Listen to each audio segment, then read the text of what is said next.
Why is Zionism so central? Why does it have such a central significance in the world? I'll explain exactly why. But before I explain why, I want to reiterate what I've said. In case you haven't read what I said, I'll tell it to you.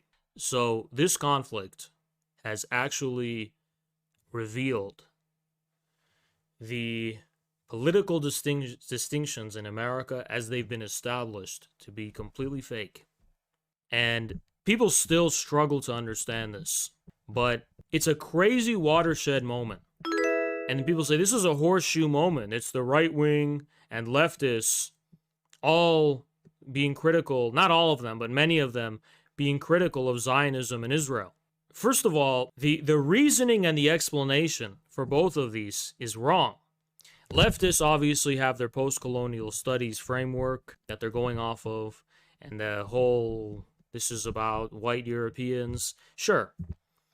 Right-wingers have the anti-Semitism angle, but not all of them, believe it or not. Not all the conservatives are rolling with that, but it's definitely there.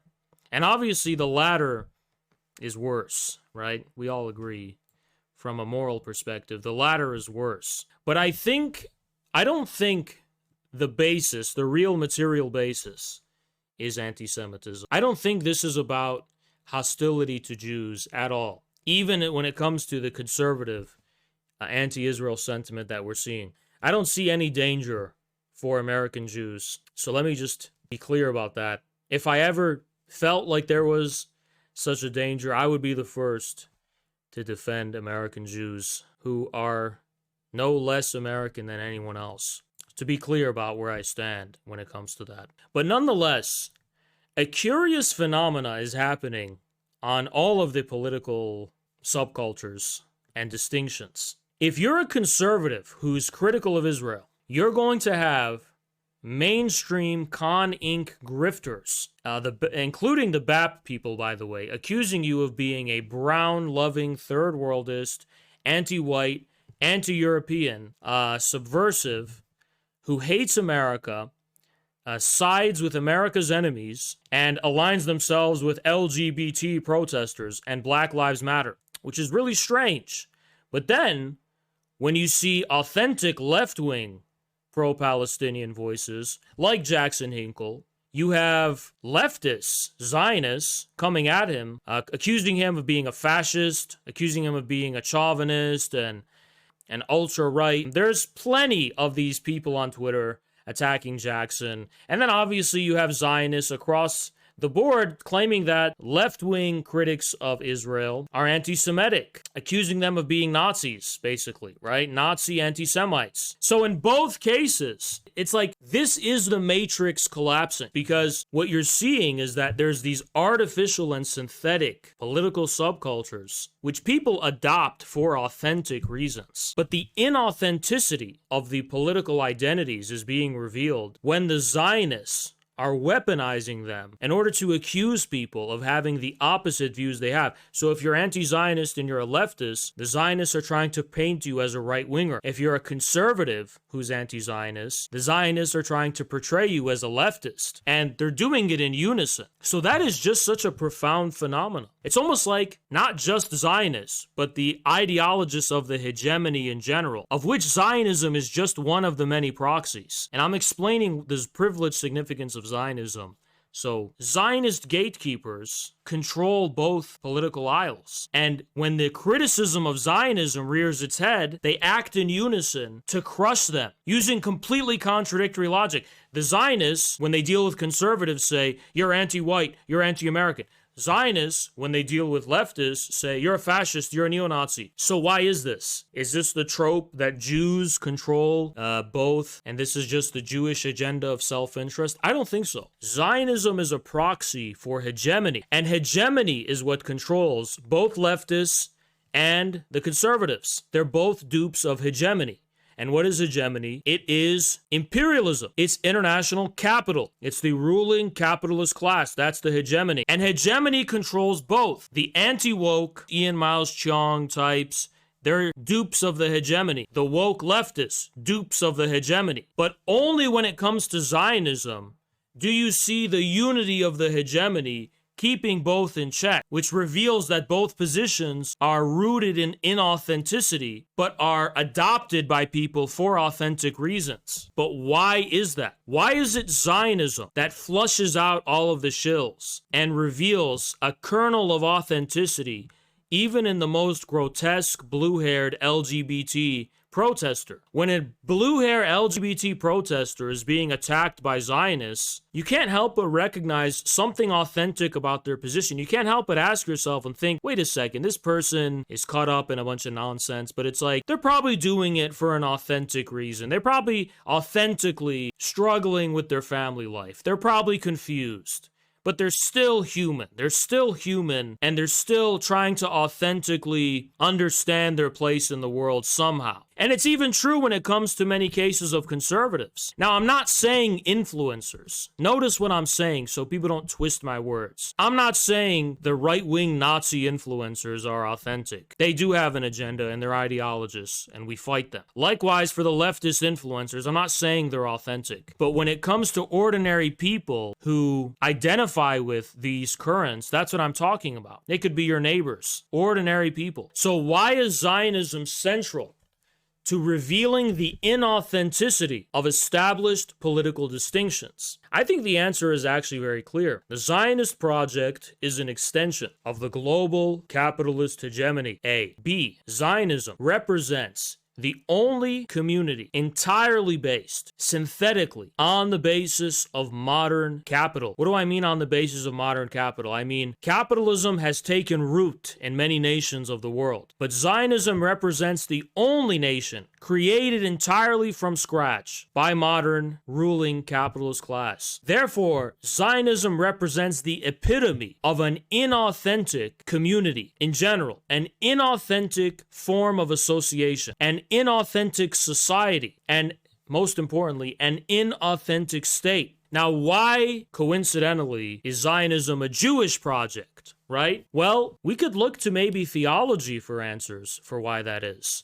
I think the reason Zionism is Jewish has less to do with Judaism and more to do with Christianity's struggle with modernity, including the struggle to understand Christianity's own metaphysical foundations in the Old Testament. The origin of Zionism is the Jewish question, understanding the Jewish place in modernity, which is a product of Christian civilization. And Judaism, from that basis, is conceived as a problem of some kind for this civilization. A problem because, within that framework, Christianity is the religion of transcendence, the religion of states, the religion of philosophy, the religion of reflexive association, the religion of the pure spirit. And therefore, Judaism is consigned to the role of a religion of pure substantialism, or if you want, pure vulgar materialism, the opposite. So, in a sense, Zionism was the conversion of Jews and assimilation of Jews into Christian civilization. It was an attempt to give Jews a sense of otherworldly transcendence that comes at the expense of their religion, giving them a sense of escaping their own Jewishness by emulating modern Christian civilization. But here's the problem. It's not Christianity they're emulating. It's the Antichrist. It's the Antichrist. Modernity, this has its root in European modernity. And Zionism was a way of converting Jews to Christianity, not by them adopting Christianity, but by them adopting an heretical, let's say, anti-Christological form of Christianity, which in some sense seems like it's Christian, but it's like the whole of Anglo-Saxon modernity, the oblivion of it, right? It's the triumph of philosophy over religion. So this is why the Jews are caught in the middle of this. The reason Jews are caught in the middle of Zionism as something with privileged significance, because remember, I'm saying Zionism has privileged significance as the epitome of inauthentic society, community, and association, human association, because Jews were uprooted from their authentic national contexts because the modern view could not leave any room for understanding how it is that Jews could be part of these European nations. It doesn't mean the Jews were alien or not a part of these nations. They were. But capitalist modernity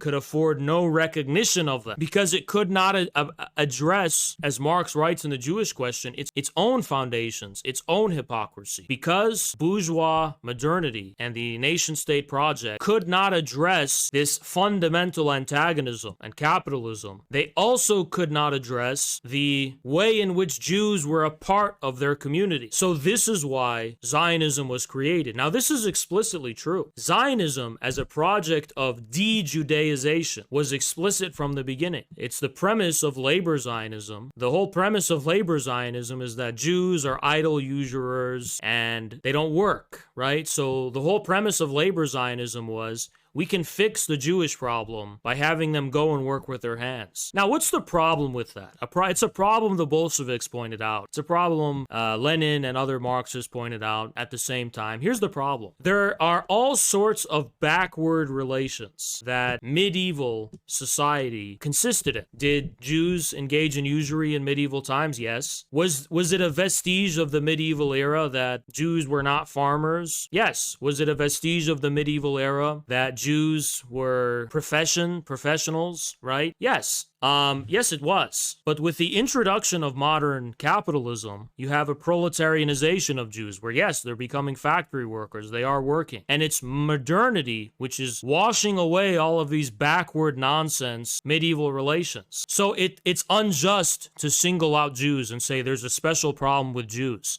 There's not a special problem with Jews. There's a problem with the medieval times that modernity was wiping away in favor of the development of the productive forces. So I'll give you an example of this. In Afghanistan, let's say there's a small tribe in Afghanistan that engaged in a backward form of productive relations. They were usurers, or maybe they were like gypsies, where they were thieves or something. You don't exclude them from your national project, because the whole purpose of a national project is for a people to become one people, part of one nation, capable of pursuing any range of professions becoming of the modern era. So it's the same for Jews. It doesn't mean Jewish religious identity has to be erased or Jewish culture has to be erased, but it means that Jews are a part of these nations. Jews in France are a part of the French nation. Was there things that distinguished them from other French people from the medieval era? Yeah, but there was a lot of things that distinguished the Bretons. There's a lot of things that distinguished French people from themselves. There was all sorts of these different ethnicities and stuff. So this is what I'm trying to say. The reason Zionism emerges and this thing of raising Jews to the status of an exceptional problem that needs to be solved by excluding them from the national projects stems from the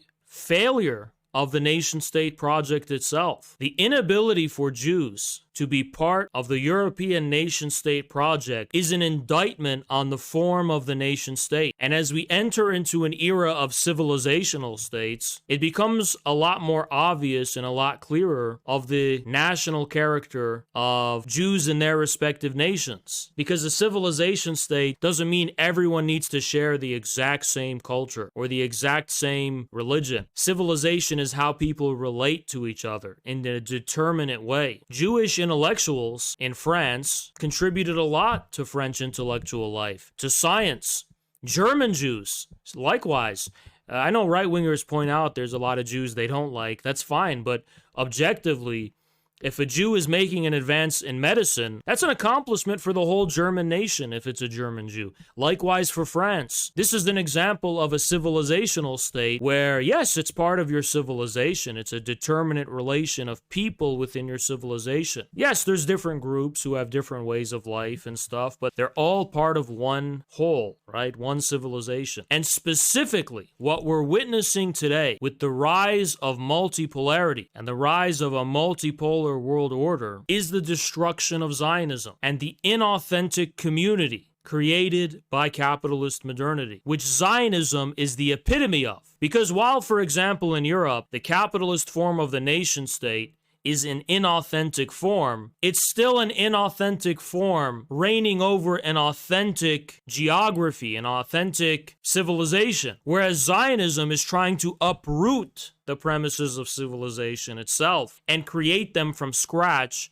purely on the capitalist basis and consciously at that. I know many civilizations correspond to the rise of capitalism. America is one of them. But it's different when it's done consciously. This is an intentional project to resolve the problem of nation building, not to deal with the reality of nation or development of nations, but to create a nation from scratch with no material premises other than the formalism of the bourgeoisie. And why we are witnessing the destruction of Israel today, at this moment, is because of the rise of a multipolar world, which is the rise of polarities and civilizations. Now, why Zionism has privileged significance, or I should say, why does this inauthentic community have privileged significance that is completely revealing the falsehood of American and even Western politics at large? Well, I think it's an easy answer. I think it's somewhat of an easy answer. At least for me it is. It reveals the origin of these political positions. Does the established leftists and even conservatives come from the authentic roots of American civilization, or are they the synthetic creations of an artificial and inauthentic intention? That intention being the capitalist ruling class. Of course, the latter is true. And why it is that the inauthentic community of Zionism has such privileged significance in being able to flush out all of its shills, I think is pretty simple. Because Zionism represents the universality of the bourgeoisie's class interest.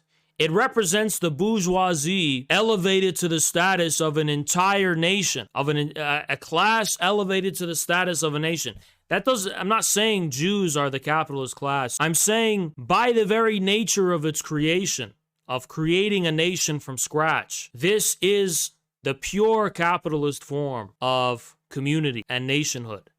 It's inauthenticity. So this is why the LGBT stuff, the nonsense, trad, LARP, this is all synthetic, just like Zionism. But the only reason Zionism is able to expose its inauthenticity specifically is because Zionism represents the inauthenticity of community itself. And the only reason people are dyeing their hair blue and doing this leftist LGBT protest nonsense, and the only reason young men are buying into this trad LARP nonsense is because it's rooted in some authentic strife within their communities. That's why they buy into it in the first place, because somehow this is how they're dealing with very real and authentic problems that stem from an authentic community. What is the authentic community? The American nation. But when it's revealed that an inauthentic community, which is what Zionism is, stands as the foundation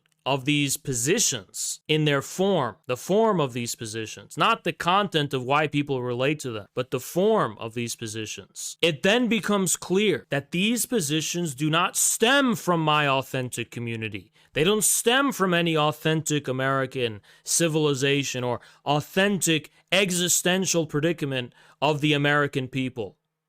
They stem from the synthetic and inauthentic and artificial interests of the institutional hegemony. That is why Zionism has such privileged significance. It's not because Jews are the center of the world. It's not because it's a Jewish problem.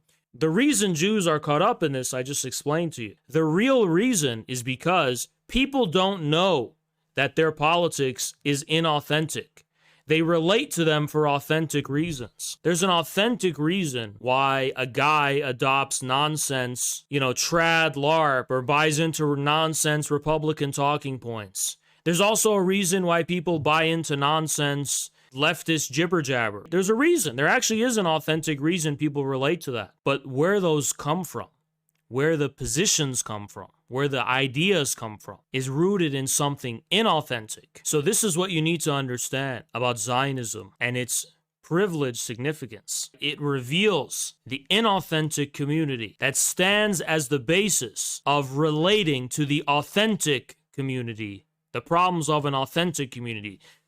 So let me summarize it in a quote. Zionism has privileged significance because it reveals the basis by which an inauthentic community stands as the foundation for relating to the problems of an authentic community. This is why Zionism cuts across established political distinctions in the United States. This is why Zionism cleaves through these distinctions. It cleaves through these distinctions because it reveals that they're inauthentic. Zionism reveals the inauthenticity of established politics in the United States. This is why we should forgive you should forgive people for their stupidity, not influencers. Don't forgive influencers. So I need to be clear about that. Wow, look at this. This is what Xi Jinping is saying about the family.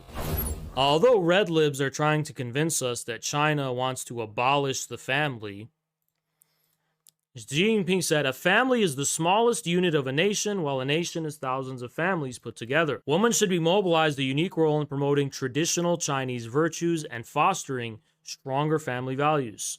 Now, you can crucify me, but somehow I have an inkling suspicion that that doesn't involve non-binary neopronouns. I could be wrong. Maybe those are part of Xi's agenda, but it doesn't sound like those are part of traditional Chinese virtues or family values.